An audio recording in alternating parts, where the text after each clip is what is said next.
Hi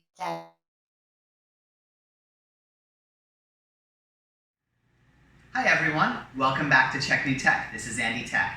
And by popular demand, I'm going to show you how to mount another 65-inch screen today. I know a lot of you love my TCL video, and I really appreciate all the positive comments I'm getting. So today I'm going to actually unbox a Hisense H65 series, and I'm going to show you the mounting process as well. So let's go ahead and get started by opening the box. So I almost got my box cutter out for these, but after reading the top of the box, what I found was with this TV, all you have to do is press these together and take 4 of these clips out. Once you take both of the clips out on each side, you could just lift the handles and the box will slide right up. After you lift the box with both handles up, this is how your TV is going to look. So you've got the TV here, you've got these little side pieces of foam that you could take out, and then you could lift the screen right up, and then you could start taking the TV out and get it ready to mount. You should always have somebody help you lift the TV out of the box to make sure you don't damage it, but once you get it out, gently place it on its back.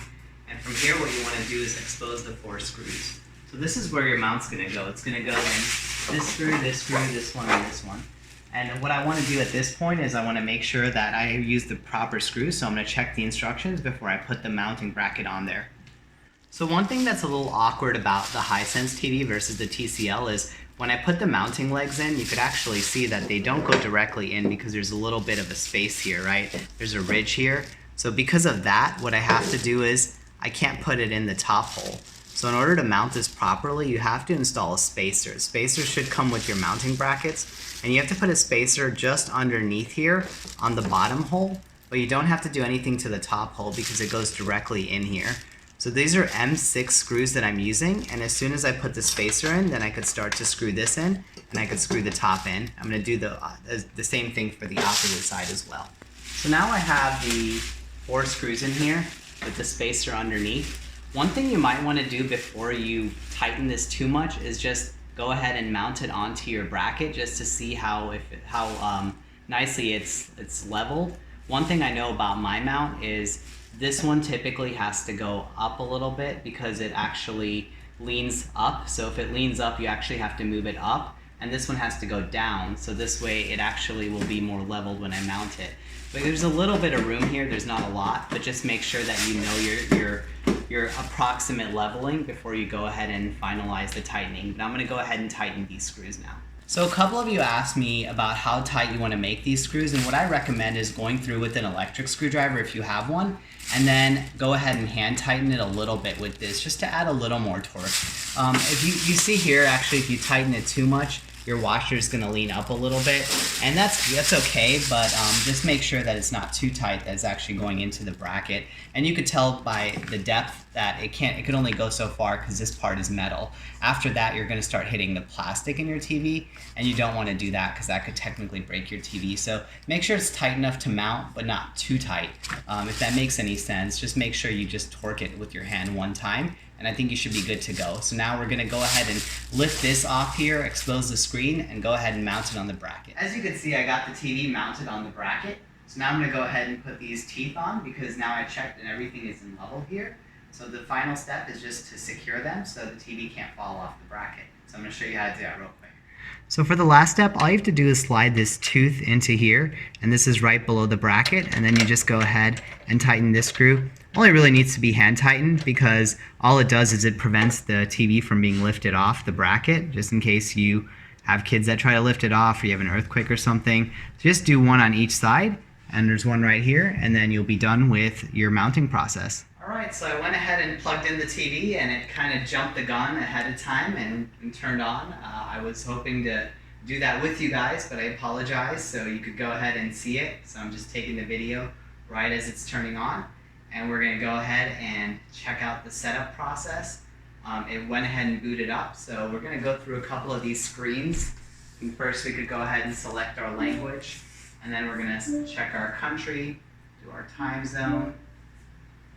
And then from there, you could go ahead and set it up with your Android phone. So I went ahead and set this up with my Google account, and all I had to do was hit the next button. It copied the Wi-Fi, everything.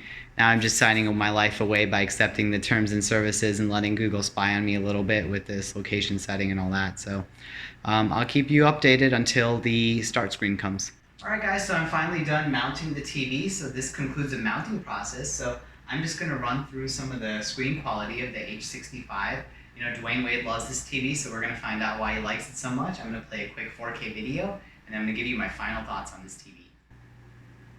So one thing I love about this Hisense TV is that there's a voice remote that's integrated inside here. You don't have to download any app for it. All you have to do is hit the assistant button, or if you're in an app like YouTube, for example, you could just click the microphone button and say 4K videos.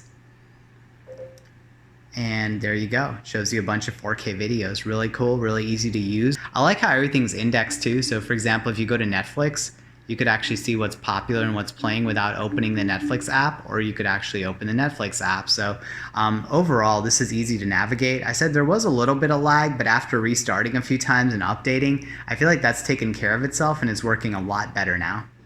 Alright guys, so after setting this up, you get to the Android screen, the home screen. It's really intuitive, really easy to use. I'm on volume 10. If I get to 30, it's super loud here.